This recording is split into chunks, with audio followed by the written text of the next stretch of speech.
My dear sisters and brothers, on this feast day of St. Anthony, we have this message from the Lord: salt and light.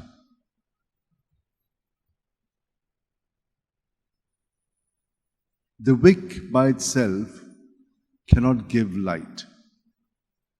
It has the wax which burns, and so the light we have. The salt has the saltness in it. And if it loses that, then it's no good for anything. So what is the essence of all of us? We have God in us. We are created in the likeness and image of God.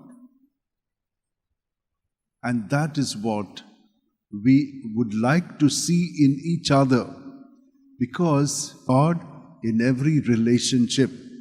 But we are disappointed because we do not get that right response. And we may not be able to also give it. We look for it, but we are also not giving it. But how can we restore this back? It is only by being a yes to Him who is in us. There is no compromise, yes and no. To Him, it is always a yes, Lord, do with me as you know best. And that is what happened to St. Anthony. He came from a wealthy family from Lisbon, Portugal. But very early, he wanted to be an Augustinian canon.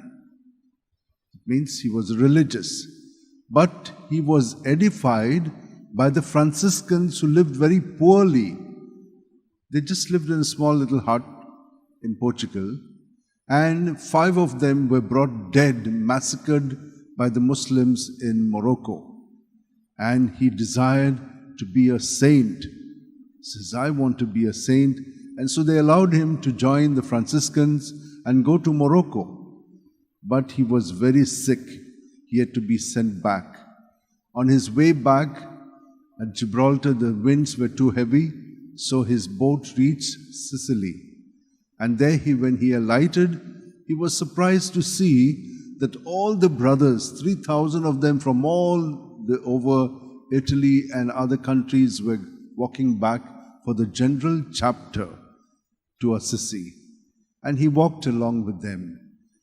And when he saw the humility of Francis, he hid all his talents. He was a good and intellectual person and good at preaching. He just became so quiet that they gave him to do menial works. And one time they would ask either the Franciscan or the Dominican to preach on the day of the ordination or after that day. And somehow there was no one appointed. They just called him and said, you preach. He refused. He said, no, I am not doing it. They pushed him and said, you do it. And he did it so well that from that day on, he never ceased afterwards to preach and to teach. He was excellent at his teaching because he understood everything. He had a phenomenal memory. In those days, you did not have Bibles as we have them now, one copy. But he had a fantastic memory. He would just soak in everything. But he spent long hours in prayer during all that time when he was hidden. He spent time learning the scriptures. They just went into his head. And so, everything that he said was based on scripture, the word of God. And that's why Saint Francis of Assisi, who did not like much of the preachers, because they slowly get into a bragging kind of a spirit, he told him, you will teach theology to the brothers. And there are nice things that are said by Francis. There are plenty of things, by Anthony. He says, let our tongue teach and our actions speak. Let our tongue teach and let our actions speak. For actions speak louder than words. And he said, we must be genuine. And that's the same thing that Jesus is telling us today. Salt and light, if they don't have the essence, then they are useless. And we have God in us, and if we are not united to God, we are useless, sounding gongs and cymbals. So let us, my dear sisters and brothers, take his example for us. He lived very short. He died at 36 years of age. There are many miracles of his. I would not like to mention them here, but at some other time maybe we can go through them. Very interesting. But what is important in all of this is that not he, it was God who was acting through him, and that is why he even raised people from the dead. He spoke, and then the fishes came together, and so forth. There are so many of them.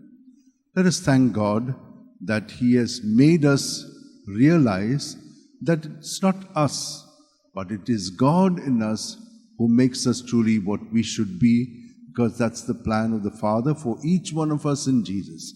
Let's hold our hands and be present to his presence within us.